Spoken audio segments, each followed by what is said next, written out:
What was it like to be like a bodyguard over there? What was that like? You know, can you just give what is, just run us through like a an everyday scenario? Like, okay, we're moving from point A to point B. What goes into that? Yeah, it's an interesting job. It honestly, out of all the jobs that I've had, and I've had quite a few, it's the best job I've ever had because the CIA really took care of us. I mean, like for all the bad that's government inefficiency, I will say the CIA has a lot of good human beings with a lot of good intent. And when I stepped into that world, I got a glimpse of it because I was an active duty guy post Benghazi. I deployed there in October of 2012, right after September 11th of 2012, when 4 Americans were killed. And I saw how they operated and was like, man, these guys are professionals. They got a squared away crew, and I'm interested in that. And basically, it's a vetted process where they down select you, give you an opportunity to try out. And I made it through all the vetting process. But in the movie 13 Hours in Benghazi, there's a part, I think, in the beginning where he gets into a vehicle and the dude hands him like a Glock and a radio. And he's like, he puts it in his waistband and they go to work.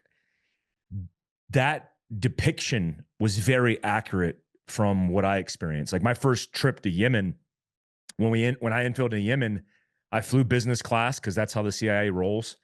And I was well rested. And I thought there was going to be like an OJT kind of period, like, hey, this is the new guy. Let's see how things work. I literally got in the Land Cruiser after getting off the flight. My team leader, I could say his call sign. His call sign was Itchy. Itchy, he hands me a Glock 17 and a holster, and a radio. And he's like, all right, welcome. Let's go to work. And I'm like, we're going to work like right now? He's like, yep. And so it was a very interesting job where I've had different roles in the military where I was in charge of a whole bunch of operators. And that was very fulfilling. But security wise, we always had the quick reaction force, like the bigger element that was going to back us up if things went wrong. In the CIA, there wasn't a QRF. It was us. And so it was very different because I realized like, oh, I can't just let my guard down. I have to be on the up and up, ready for a gunfight at all times. And where I was at, in a very remote location in Yemen, there was only a few of us. And so if shit hit the fan, it was up to us to save everybody. And I felt like, not knowing a lot about how things specifically operated in Benghazi, I knew after the fact what went wrong. I felt like this was about to be another Benghazi because, there was only a couple Americans. There's the recipe for disaster. And then I realized, oh, this is how the CIA rolls because they're behind enemy lines all over the globe and they're doing a whole bunch of high risk stuff. So I had to shift my mindset and get outside of this structure of the military where everything had like a recipe and everything was set up for success. I was in the CIA and it was like the Wild West, man. It was a really interesting job and I thoroughly enjoyed it. Yeah, because you got to problem solve on the spot. There wasn't like a playbook. That's exactly right. Right. Yeah. There wasn't where everything, to make the football analogy, it's like everything was laid out for you in the military. You had a plan, a preparation, a training phase. You operated, you knew the script. In the CIA, you would get, wakened from a 3:00 in the morning from a sleep and you'd be like, hey, we're doing this. Like, what? It's like, yeah, this just happened and we're about to get our guns and go do this thing. And I'm like, oh, okay, well, this is just how we roll. So I got very comfortable with being uncomfortable, which I had a good experience in the military that prepared me for that. But it was a lot different than even the movies portray and even what I could even talk about. Like I could talk about highlights, but there's stuff that we did where I was like, dude, I can't believe this is being done in the good way, in the good sense. I was like, this is awesome. This is a great job. Yeah. Well, because you're taking the best of the best, right? So the guys you're working with are the best of the best. So, Yeah. Yeah. No doubt they were. It's not like one of those, So here's the analogy I like to make for people, because people are always like, "Hey, how come the Browns just beat the Ravens, right?" And they're like, "How does that happen?" And I'm like, "Well, it's because they put a new quarterback in there. Because there's all this film on one, you have all this film and this data on one style of play, and then you have this plan when you go in and play them, and then that plan is backfired because they just put a new, like, there's just a new quarterback in the game. So now that plan is gone. So when you get in the game, everything you watched film on is different. So it's like, it Mm, is, you see guys fucking get, like, in football, like, when you talk about how, it was like, hey, we didn't really have a game plan. We just went out there and did the job. It's like, hey, here's the job. We got to protect. We got to do this. We got to do that. In football, it's funny because we game plan, and we used to call it football intelligence, the FBI.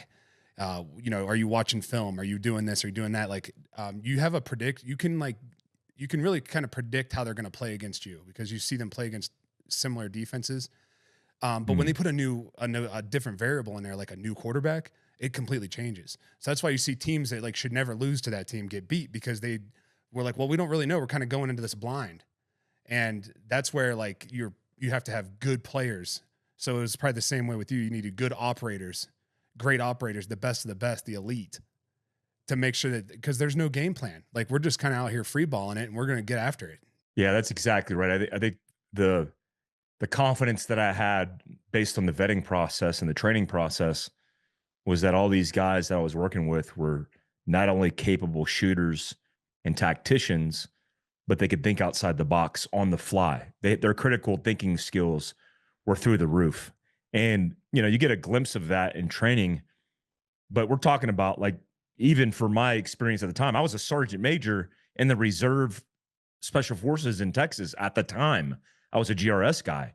And all the guys around me had similar experiences. They were retired sergeant majors, meaning they were retired senior guys. I mean, my partner in Pakistan was Ryan Owens, who was a DevGru operator who was killed in combat, killed on a hostage rescue, a tragic situation, but he died a hero. Ryan Owens' brother, which I won't even mention his first name, I think he's retired from what I gleaned from social media, but he was my riding partner. And so he grew up in a family of people who wanted to serve. He was a SEAL. His brother was a tier 1 SEAL. And, this dude's my riding partner. And it's like everywhere I went, the guys that I, rode shotgun with me or I rode shotgun with, I had full confidence that if shit hit the fan, we were going to be able to take care of business and get off the X and survive. So it's the one place. Look, I've been in a lot of organizations where even at the top organizations, the most elite organizations in the world, you had dudes that you're like, I'm not sure. I mean, imagine from a football experience, you could have a Super Bowl team and there's guys on that roster that you're like, he's not the best dude. In GRS, there wasn't liabilities. All the dudes were good dudes. Yeah, well, that's, the best teams that I've ever been a part of. It was every single person on that team knew their role, and they accepted their role, and there was no, like, power struggle there. It was like, hey, this is my job. I'm gonna do my fucking job the best I possibly can. So, Yeah. I just think, I can't thank you enough for what you've done for this country and what you've gone through. Because I want to get into that too. Because so you get out of the military, you get out of the CIA, and then they came after you. Yeah. Yeah. I originally started catching flack by what we found out later was the government, because they were suppressing any companies or any people that were speaking an alternative to the narrative that they wanted at the time. So at the time, I was talking about preparedness and how we needed to be better prepared for riots and civil unrest and take care of and police up our own in our own neighborhoods. And I started seeing things that were weird that I suspected had something to do with the government, but didn't find out till years later that everything that I suspected was true. Initially, we lost our Shopify account, and Shopify, which is founded by a Russian and operated out of Canada, which I still think Shopify is awesome because it does a lot for business. Black Rifle Coffee still on Shopify. Like a whole bunch of good businesses are on there, but they completely eliminated my entire website overnight and gave us 24 hours to collect all of our data for no reason. And I was like, well, that's weird. Like, why would they do that? At the same time, the bank merchant accounts did the same thing.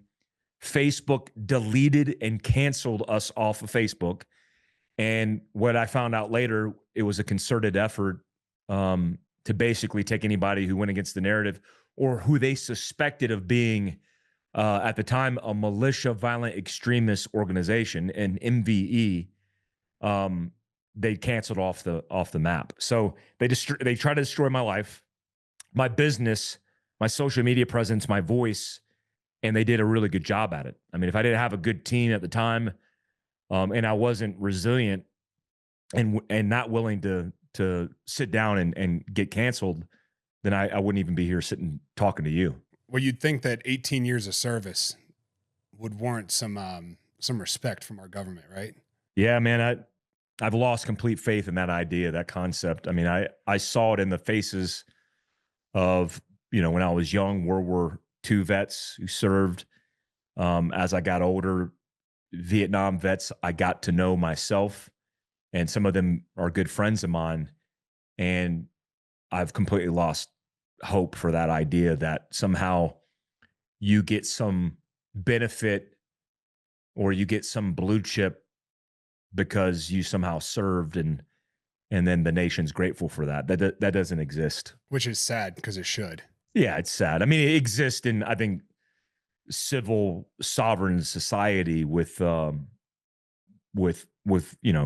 people like yourself who